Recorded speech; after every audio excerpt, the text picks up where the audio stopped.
So how's everyone doing? Everyone started September has gone well. Anna Louise, Kath, things are going well for you guys. The beginning of Yes, we're Yeah. enjoying the last days of summer, right? We're just Oh my it's a gosh. beautiful day here. It's going to be like 27, 28 all next week too. wonderful. Perfect. So when we come back to Ontario, currently Beth and I are in Alberta, in Edmonton at the Northwest Dental Expo, and so it is not so nice out here right now. So we're just telling Oh, us when we come back home this weekend, we get the lovely weather, right? Okay, that's good. Yeah. Yeah, we'll keep it for you. Perfect. Thank you. I when are you appreciate guys that. back? When do you I guys come come back. back? Is the show I come back tomorrow? today. Beth comes back tomorrow. Is the show today and tomorrow or just today? Just today. Oh, nice. Yeah. Yeah. So that's why Well, we're thank you. doing it together. Well, thank you for taking the hour and coming, spending it with your fellow cast members at the RDH View and our wonderful guest, Ryan Rutar. We're Wouldn't. very happy that you guys could slip away from the show. So you're at the Northwest Expo Yep. in Exactly. Edmonton. Yes, Yep. exactly. So we didn't want to miss it, so we No. and we now we get to hang out together, so that's even better. Exactly. And look at Ryan Yeah. from the dance. He wouldn't miss it either. He's He like, wouldn't miss yeah, it here we either. go. Woo woo. And Ryan, where are you again? So I'm from Nebraska, which I say is the heart of the US. So we're smack dab right in the center. Nice, Yeah. Nebraska. And how's your beautiful park that you have? Like, were you super busy this summer? So surprisingly, the summer wasn't as busy, but now that fall has started and the weather's more, I guess, perfect for being outdoors, we've actually started to ramp up a lot, which is actually kind of cool. So Awesome. I know for our first year being open, it's done pretty well. Yeah, That's that's nice. awesome. So it's been a full year. Yes, because we got electrical in the spring and then we only have 14 sites. That's why we call it Little River's Edge, because it's little and we like it that way. That way people have a little more space to, spread out and you're not all congested on top of each other. Because I was like, I want something pretty, not just, oh, give me money type thing. Yeah. And are they all in RVs or is there some that actually camp and bring tents and stuff? Or is it mostly an RV park? So we do have 6 tent sites as well. And so Nice. they're along the edges and then the RV park's in the center. And we have 14 acres next to a river. So Wow, So sounds cool. beautiful. yeah, it's pretty. You do so many things. I'm so excited for today. Me But too. I think we'll get started because it's noon. And just for those who are joining us live, if you have any questions, please put them into the Q&A. It's better for us to monitor that. If you just want to say hello and let us know where you're from, you can put that into the chat. We'd love to hear from you and see where y'all coming from today. Do we have any Southern friends following Ryan on with us today? Where y'all? Where y'all? It's a big meeting weekend. Like I know of 3 or 4 different meetings that are happening in the US as well as up here. It just seems quite heavy. And I know some people will definitely be joining us after and they always log in and they want to watch the recording and everything else that way. So but yes, Yeah, lots of people coming in from different areas. That is for sure. Wow, look at that.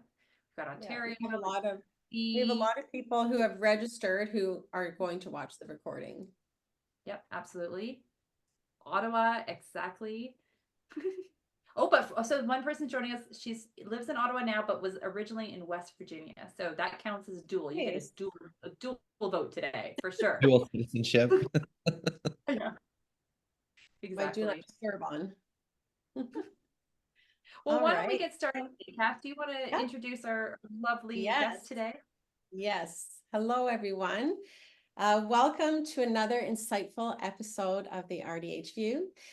Today we have a very special guest, Ryan Rutar, who shares our passion for ensuring that every patient and client feels comfortable and cared for within the dental practice. Ryan is the president and co-founder of Pearly White Prevention and is passionate about enhancing the dental hygiene experience. With a focus on empowering the dentist-hygienist relationship, Ryan consults with dental offices across the country, offering personalized coaching and strategies that transform patient care. His work equips hygienists with the tools they need to elevate their practice, ensuring they provide the most advanced and compassionate care possible. Ryan has a dual role at Morning Glory Dental Private Practice. He works as a clinical hygienist and streamlines hygiene as a dental hygiene manager.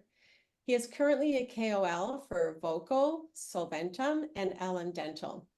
He is also on the editorial advisory board for RDH magazine and created the Rutar meditation toothbrush technique that's combining mental and oral health. Ryan empowers hygienists to create change and how they can contribute to their practice and themselves. Ryan has dedicated much of his career to helping dental professionals create an environment that prioritizes patient comfort and trust. And today he joins us to discuss a topic that is both timely and essential: avoiding assumptions, cultural humility of the LGBTQ patients. So welcome, Ryan. Thank you so much for being here with us today. Thank you. I think it's such an honor to even be included in this group of wonderful ladies. Super excited. Well, we met Ryan when we were in Finland this was June 2023, and instant connection with this guy and just love everything he's doing. And we just see more and more of you out there. So we're really excited and so proud of you and your career. So Ryan, oh, stop. I love it. Ryan, as dental professionals, it's essential that we provide the best care possible by understanding our patients' diverse backgrounds and identities. Oftentimes, people may confuse the concepts of gender identity and sexual orientation, which can lead to assumptions or misunderstandings that can affect patient care. So could you help clarify this for us? And what is the difference between gender identity and sexual orientation, especially when it comes to supporting our queer community? Look at you being all like, I know all my acronyms and whatnot. I Okay. practiced a little bit today. Okay. So I usually like to tell people, when you think of sexual orientation, that is kind of like who you're attracted to. So that's your little heart. When you it's who you basically want to get to know maybe a little more personally. So that's like your LGB. So that's lesbians who are attracted to women. You have your gays, which are attracted to men, and then you have bisexual, which obviously is attracted to men or women. But then you also have pansexuals, and so some people are like, wait, what's that? So your pansexual is someone who's attracted to the whole spectrum, no matter what they look like or what how they identify. And so then that transitions into, okay, well, what do you mean by identify? And that is your gender identity. So that's transgender, that may be bigender. So if gender kind of follows the wording, then that means that's how I identify. So that's up in the head, not in the heart. So you could have someone who is transgender, but then their sexual orientation may be straight or gay. Confused yet? Can you say that? Yeah, One more Can time. you say it one more time? Yes. Or make notes. Write this down. Okay. I'm making notes. So transgender is how they identify. So they don't identify, so say I'm male and I don't identify as male, I identify as female. So then someone who's transgender, their identity is not matching their body. Okay. However, I could be then attracted to someone who is male. So if I'm switching my gender and I've always felt like I was a woman, but I'm attracted to men, guess what? I'm actually straight. I'm not gay.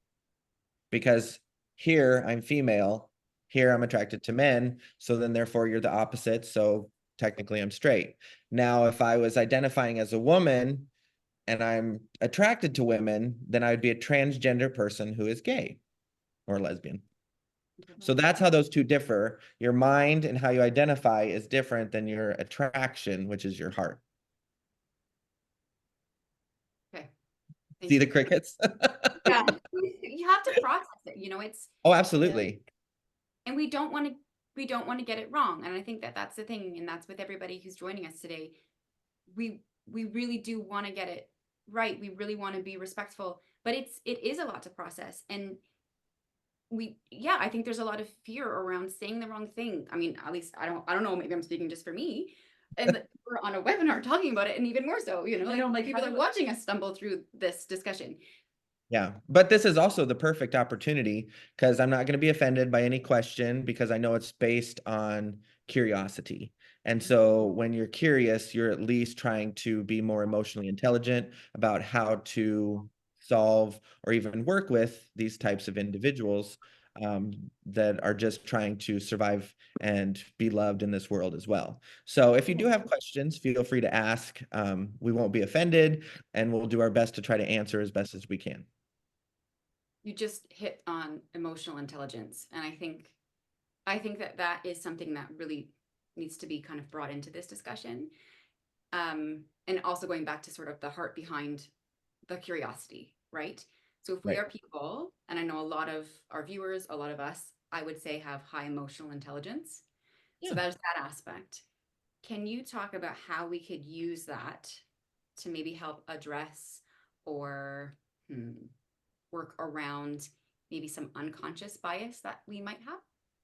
Right. So she touched on unconscious bias. So we all have bias. And bias you can view as kind of what makes us who we are.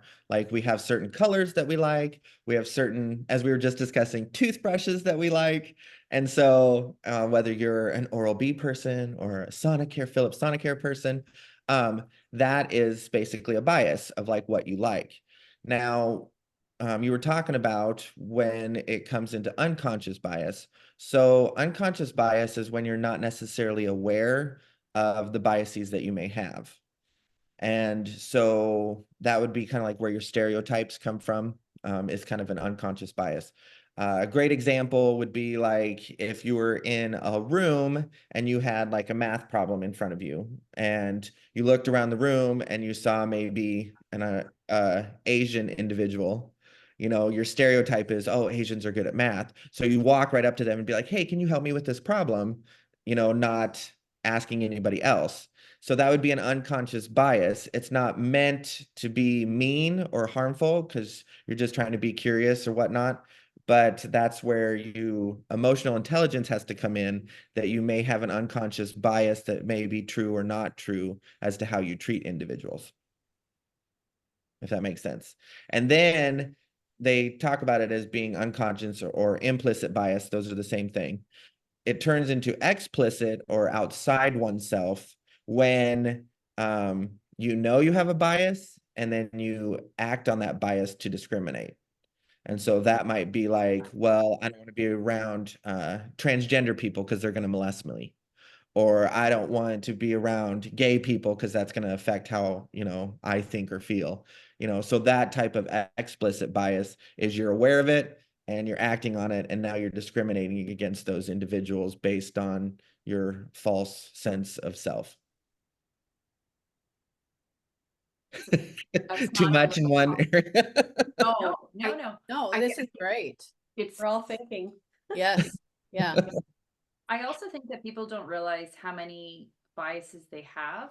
And I think how you broke that down in the different choices, I think half of when we're always worried we're going to offend, we want to do the right thing, we need to find the right questions. And I think sometimes it's self-reflection on what maybe bias, however Carrie's making an ism there. Thank you. I'm like, which way does that go? We're leaving that there. But we have to be able to identify some of our bias, and that way then we can better communicate and express. And as you said, be curious. Like, it's better to ask and to be aware than to just assume, because that makes, I'm not going to say that, but yeah. And there's a gal that does a TED Talk, so it's like a 20-minute thing that's kind of fun to look up. But her name is Megan Fucciarelli. I'm guessing it's Italian. But anyway, so she talks about all of that, and it's really just intriguing to hear her list examples, or how she does. So I can give an example. It's like, how do I best word this? So she was talking about, she has a black son. And so there was one lady that came up to her and she's like, oh, did you adopt him? So again, unconscious bias to assume that that's not hers. but she didn't mean any harm by it. And so she was, of course, like, no, he's mine. I birthed him, so that's where the curiosity came in. And then she's like, oh, did you choose to have him? Meaning that the only way that she would have had a Black child was, something had to happen to her. And that's when the unconscious bias turned into explicit bias and she started to discriminate. But she said that she didn't attack her, but explained that no, he was made out of love, he was wanted, and so she's like, I appreciate your curiosity, but just be aware of what, kind of what you're bringing forward. And then the gal apologized because, again, she wasn't necessarily aware of her bias until it was pointed out. And so that's where the curiosity, and when you're unconscious to that, can become explicit until you realize and are aware of your biases, and then can affect change that way. So I'm curious. So in general, I'm always curious. I think anyone knows that, but generally, use that word today. Oral health issues. So, being a dental health provider, when I'm servicing and helping this community, are there anything that sticks out that may be disproportionate, or things we should be looking for that we might see more in the queer community than others? So, the queer community experiences what they call minority stressors. And minority stressors are things within our society that put more pressure on us to either fit in or to act a certain way. And so in order to deal with those minority stressors, they may use different alternatives that aren't as healthy. And so that can be, they're more likely to be smokers, which obviously we know that can cause issues in the mouth.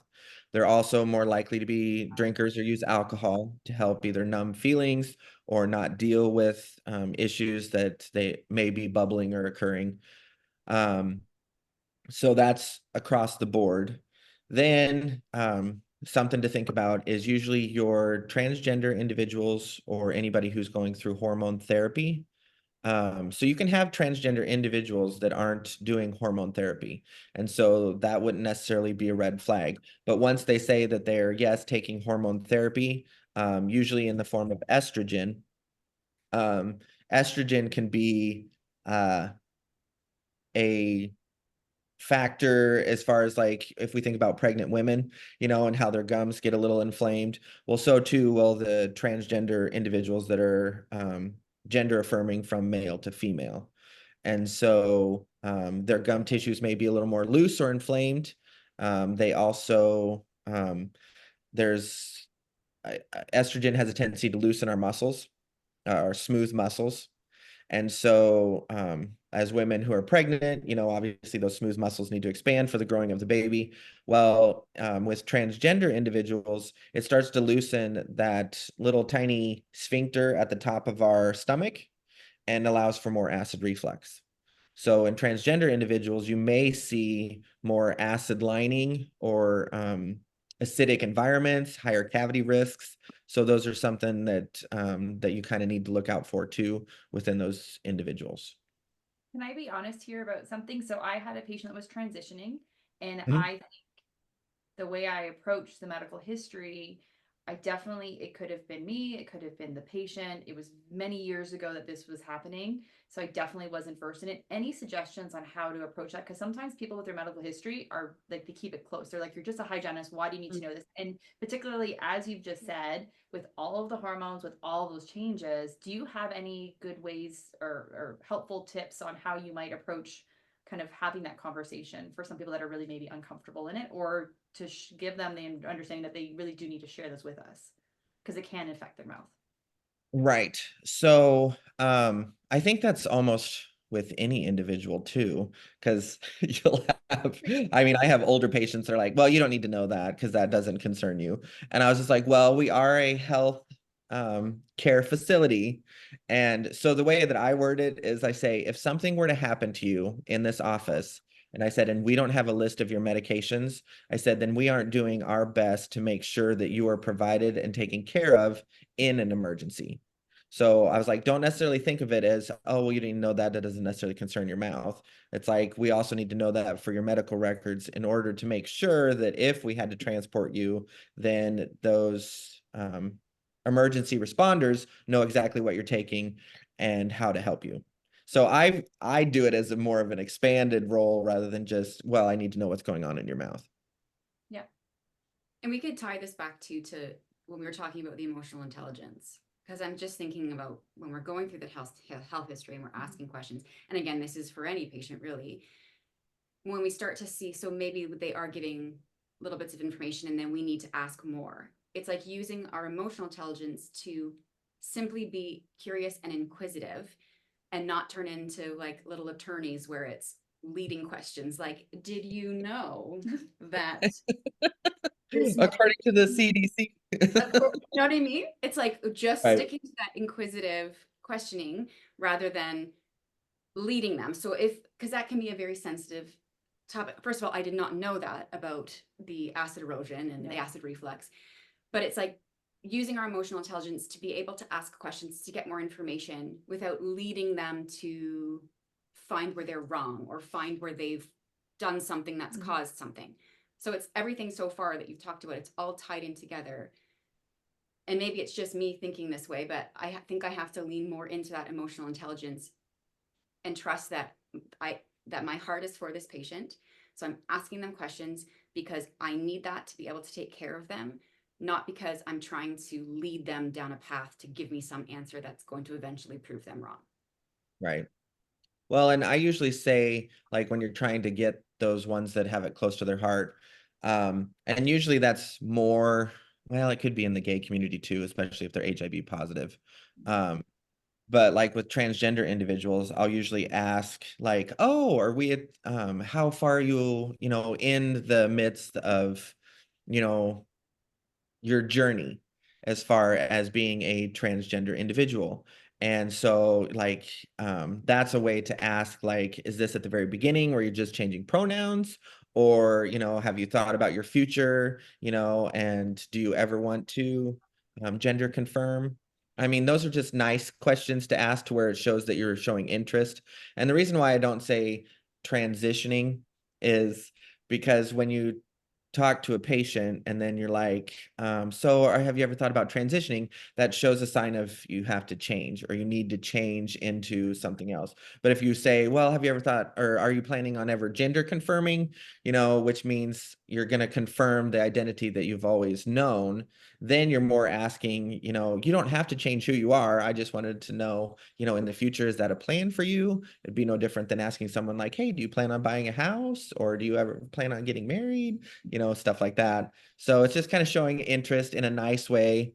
And then that way they might open up to be like, oh yeah, I just started my hormone therapy journey, or stuff like that. And so then that way it's not so much of a, I need to know for your medical history, but then they kind of indicate, some of their medical history without actually, pointing a finger.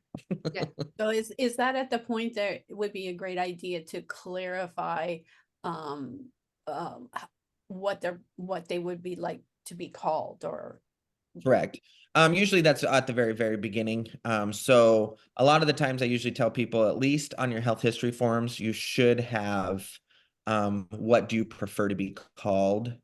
Because you may have like a Michael that prefers to be called Mike, and so on every health history, there should be at least preferred name. And so when you see that and it's Michael and they change it to Michelle, then you at least know, because I'm in a more conservative state, so we don't ask, do you identify as male, female, or other? I mean, then we just do one or the other.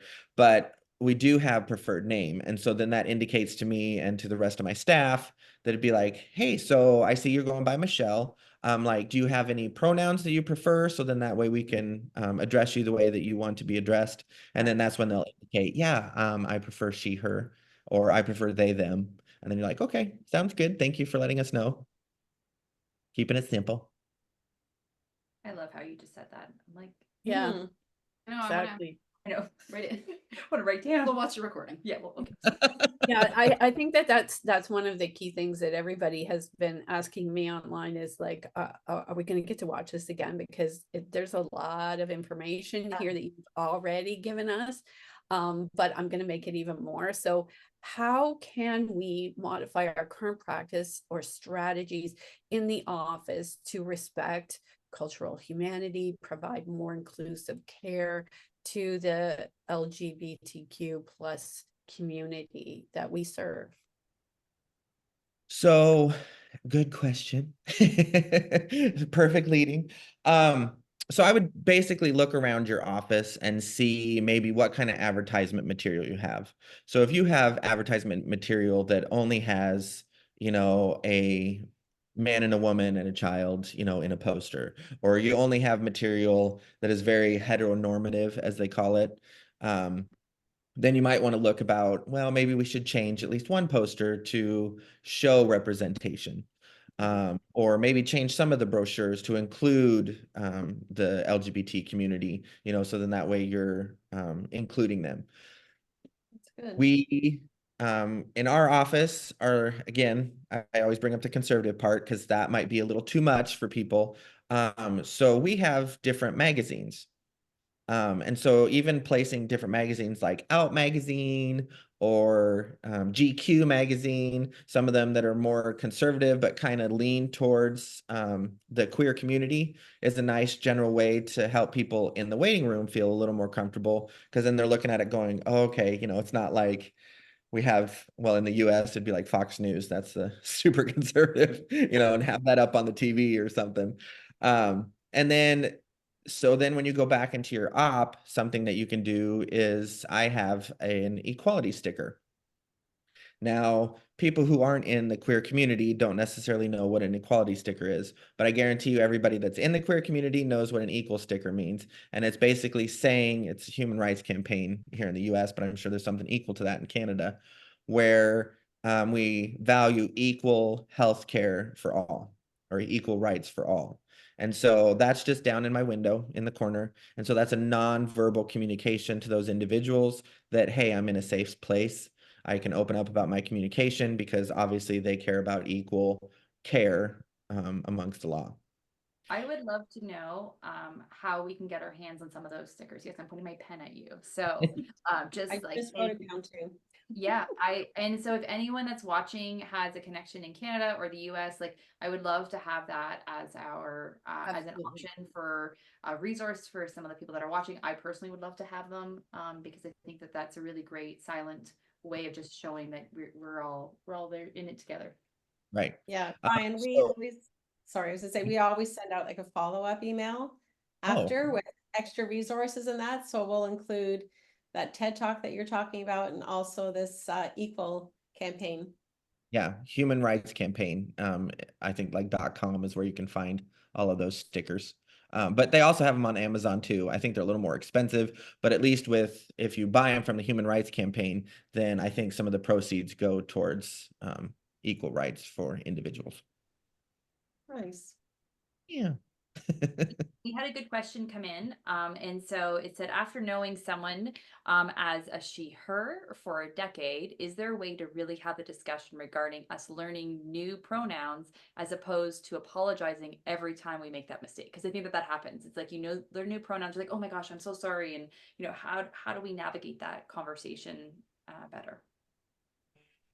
So, I'm assuming this person was expressing some outward appearances. So I'm guessing they're saying they known him as a she, her, and they changed it to a he, him, or they, them type thing. So some outward expressions would probably start to occur. And so the she, her would maybe start cutting her hair or cutting their hair. And so you might be like, oh, I like your new cut. Like, is this like an expression or what's happening? I'm like, and so then they can kind of explain maybe if they were kind of scared to. Also another thing is that their clothing, or they may wear like, if you have it reversed and it's male but transitioning to female, and they might be wearing some feministic shoes or makeup, it can be like, ooh, I love your makeup. Where did you get that? So then that way you're showing interest in their expression, because their expression is a nonverbal way of saying, hey, I'm changing. I want you to acknowledge that I'm changing and make it into a positive light. Or like, oh, I love your shoes, girl. Where'd you get those? And then that's how you can go about it and be like, so I'm noticing different expressions. I'm like, does this mean you're thinking about changing your pronouns too? And then they'll usually be like, no, not yet. Or they may be like, yeah, actually, I've been doing that for about a year or two now. And be like, oh, well, I'm like, don't ever feel afraid, to let us know what your pronouns are. Because we'll be gladly to put them into your health history. So then that way, when you come in next time, we will know how to identify you. So I'm going to use my own example here. I'm definitely agreeing with some of the questions that are coming in the chat, but so I have Leslie in the chair, and Leslie has always been a man, and then now Leslie is female. That's how they're identifying, and yet I keep saying, he instead of she. And then I'm apologizing. It's like, oh my gosh, I'm so sorry. You told me this is your preferred identity. This is, you're she. Instead of apologizing, do you have a better way of handling that? Like, how do I make that patient feel comfortable? They've definitely identified it, but I either forget or it Right. slips. I've known them for 20 years and I'm trying to be inclusive and sensitive to it. So don't fawn over the mistake would be the first thing. Because they know that you're human. They know that you're going to make mistakes. The other thing is that you can do in order to help not make mistakes is just call them by their name. Because the only time you need to use pronouns is when you're talking to someone else about them when they're in there. So you just be like, Leslie, has been brushing twice a day. Leslie has decided to, rather than like she has decided to, and she is going to do this, just use their name. That way you're less likely to slip. But the other thing is that when you do make the mistake, just be like, oh, sorry, I'm human. I made a mistake. I know your pronouns are they, them. And I'll do better just to continue that. It's like a second language, it's going to take a little time to absorb that. But again, don't be like, oh, I'm so sorry. Oh my God, did I offend you? Remember? Because then it makes them uncomfortable. uncomfortable. Apologize. I don't know if you've ever met me. I never apologize. So, I think I'm human is now going to be instead of my sorry, I'm like, oh, I'm human. I'm human. So if you hear I'm human when you're talking to me now, that's why it's helping. You just be like, my bad. My bad. I'm adjusting. I like that one. I'm adjusting. When would somebody use the they, them? So that would be someone who identifies as non-binary or genderqueer. So that is an individual maybe that has long hair but a beard, or has short hair but has boobs, or whatever. It's when I'm like, how else do I say this? That's the But D word. anyway. But it's where you look at them and you're like, ooh, I don't know if this is male or female. How do I address this? I get it. Yeah. And so then they would most likely be like, well, I'm a they, them, I don't identify as male or female because I feel like I don't fit for either one. Then that's where the they, them comes in. And in the Indian community or the Native American community, they say two spirits because their language is more verbiage than nouns. And so that's a way to look at they, them is they're two spirits. They have male and female. And so they kind of appreciate their input because of the fact that they're like, oh my gosh, you possess both. And so therefore I can ask your opinion on things. And that's how the indigenous community values the LGBT individuals. I love that. Yeah. So what can we do as dental professionals? Like you said, we can add something to our medical history. We can have the equal sticker and recognition that we're, open and comfortable and make people feel comfortable that they're welcome.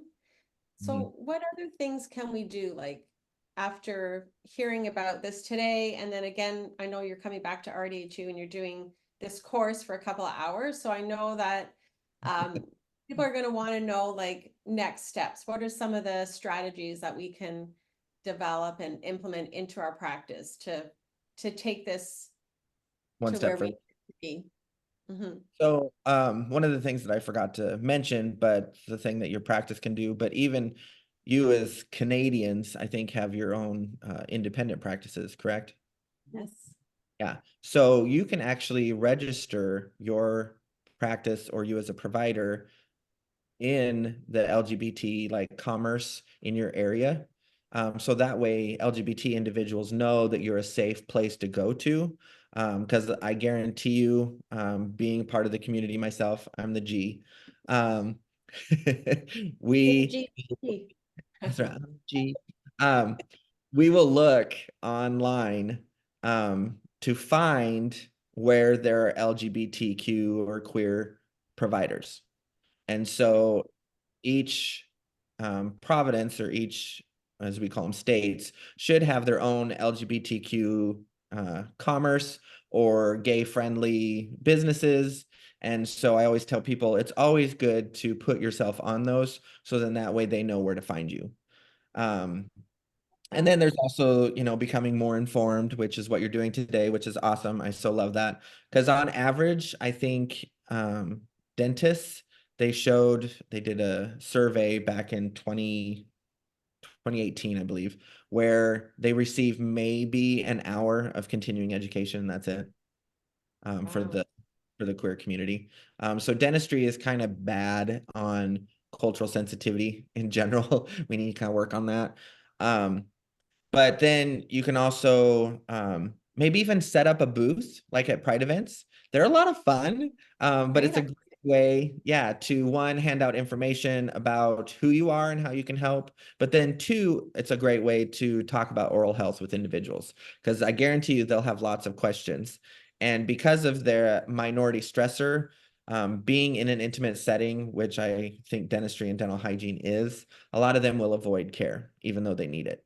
And so by you going to an environment where they're comfortable, then they're more likely to ask those types of questions. Kind of like today, how we're doing with you guys and creating an environment where you can come and you can ask questions. So think of that as now you're going to their environment, so then they can ask you oral health questions and what they should do about their mouth and how to be better that way too. There was one more thing. I love that we're talking about. It's just, it makes my heart feel good, that, just things that we don't think about and that are so important, because what we do every day makes a difference to every person that comes in. Right. So you have to make every communication, every contact count. Yeah. The other thing you can do is, I know that most gay bars will have like a board where you can post stuff. So you can also do a flyer for yourself if you're saying, hey, if you want to, have your oral health looked at, or if you want to make an appointment, call here. So then that way they would definitely know if they were in the bar, that these are LGBT friendly businesses. So that way, if you don't necessarily have the means to get on the e-commerce or the commerce website, you could go manually and, ask if you could put that in there on their board. And then another one is the HIV patients. And I think Canada has something similar where there's government benefits for HIV patients. And so you can even register your practice to be HIV friendly, or help out with those individuals or support those types of programs. Ours is called the Ryan White program. And so my practice is a provider to the Ryan White program. And then we submit their dental benefits to the Ryan White program. The Ryan White program then pays for their dental treatment. So we do see HIV patients, and it's kind of a government sponsored. So you don't get a lot of money back, but it's more about taking care of the individuals. And so that's what that program does. Friend mentioned too in Ontario, and this is probably in Canada, the rainbow directories. So Kath, maybe we could even put that a link to that in the after meal. Email. Maybe you can have a meal with it, but it's more an email we're sending you. I'm sorry, we're not actually sending you cake or anything. We'll look into it. Okay. Now in the after email, you can put that. And then Kath, Nancy has put some links. Yeah, just for people who aren't with us live, we'll put those in the after email as well. These are really great comments. Yeah, I'm copying, pasting. I have a whole document here. Awesome. So well, and I was looking, so you guys have a P flag of Canada. So that's for parents that want to help support anybody in the LGBT community. So they have, I think it's www.pflagcanada.ca. So that's a great resource for individuals. You also have the World Professional Association for Transgender Health, which is a great area to find information for those individuals. And then, like I said, I think each province has their own LGBT resources that they could look up and find to help with LGBT individuals. And Joe shared for Ontario people that it is generally covered under ODSP. So we do have some coverage in that from government plan for that. So that's awesome. Nice. Yeah, exactly. There's a really good question. Colleagues is interested if you could go over the oral signs that would be affected by testosterone treatments. So surprisingly, there's not a lot on that subject matter. I know there has been, I guess, some information out there about if people are taking testosterone that they may be more of a grinder clencher individual. But then I would say then there should be research about men being more grinder clenchers than women, and we find that not to be true. So I don't know how accurate that is as far as more testosterone causes grinding or clenching, or if it's not just more the minority stressors causing grinding and clenching. And then testosterone obviously helps with bone levels. So it increases health, not decreases. So someone who's transitioning from female to male actually has more benefits than negatives when it comes to testosterone. Surprisingly, I'm sorry, estrogen is the one that can cause issues. You're like, go figure. We know. And so that's why it's like, I'm not trying to forget them. It's just that there's not as much. So again, they're more likely to smoke. Transgender people have about 40% higher rate of smoking and drinking compared to the national average. So obviously you want to look for those types of signs of oral cancer screenings are a little bit more important. But the other thing is that, so those that are switching to testosterone, they're more likely to gain weight. They're a little bit can have a tendency to be heavier and then also cause heart problems.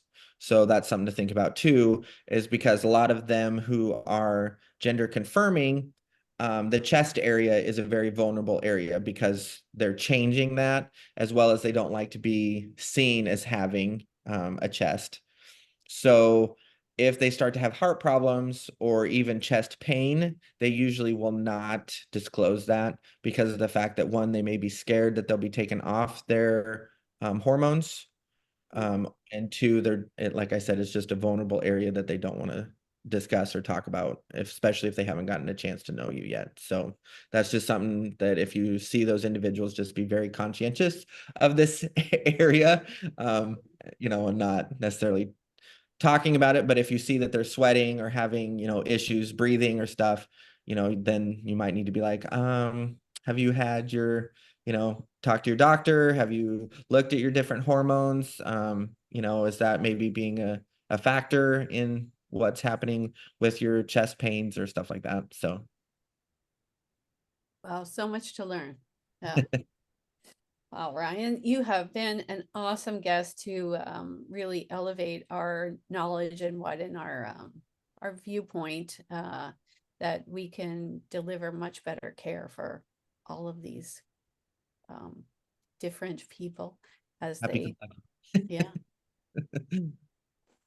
Well, and one last thing is HIV. I quick looked up for in Canada to see if you guys are like the US in the extent that it's not necessarily decreasing very well, and it still isn't. I feel that, and this is an opinion, but that a lot of the new upcoming queer community wasn't around during the AIDS pandemic. So it's not as scary, like, oh, I can take a medication, it's fine.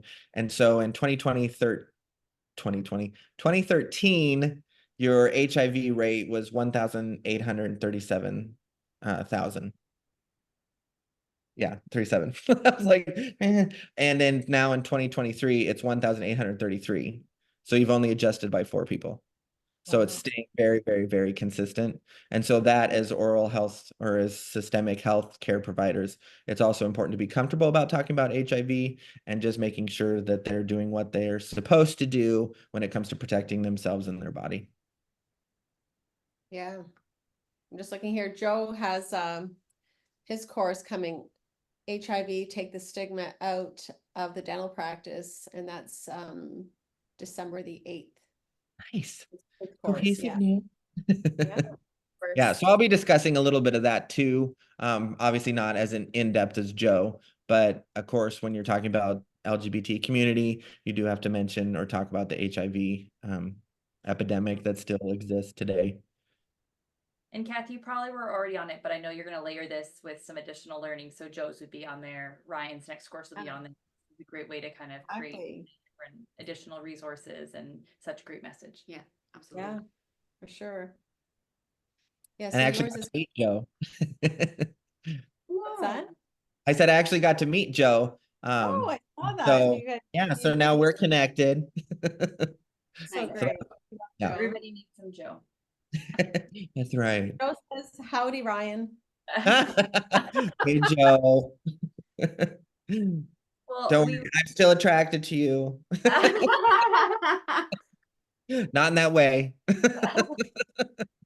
Well, Ryan, it's really been a lot of fun, and I really appreciate you helping us, even the four of us, just be a bit more comfortable with this conversation, being inquisitive, asking the questions, and not apologizing when you make a mistake. I am human. So, with that note, Kath, what do you have for us as far as what's coming up in the next shows and what's going on around RDHU? I'm going to share my screen. All right, and hang on one sec. Do like a dance party, strict pose. We get it. Do a little Vogue, everybody Vogue.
I dance every time. Can't help It's it. hard not to. Do-do-do. Yeah, so that's what's going on. We have a lot of things going on. It's very exciting. It And we're is. just back at it this week. And yeah, I just love what we do. And I just thank everybody so much for being a part of RDHU. And we have such great members. We have such great talent with our presenters, and makes my heart feel good. Bro. Yes. And Ron, we'll have to have you up here one time. Or maybe more than Absolutely. one time. Yeah, I agree. Maybe our next boutique style conference, we'll have you next year. I love it. I'm here. And for Well, RDHU.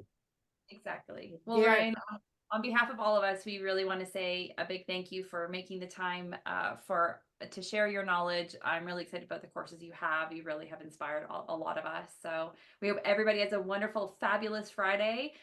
Enjoy it. And definitely, if you're traveling, Ryan's got lots of courses coming up in the US, lots of opportunity to visit him there. You can visit him with RDHU. And when you happen to see any of us at conferences, make sure you stop in and say hi. We love connecting with the members live because we don't get to see your faces. So please do make sure you say hello. And thank you, Kath, and Anne Louise for doing all that you guys did to help us make sure the show ran well as we're sitting in a hotel room. So thank you. great. All right, guys. Have a great weekend. Thank you, everybody. Bye. Bye, Take Joe. care. Bye, Ryan. See ya. Bye.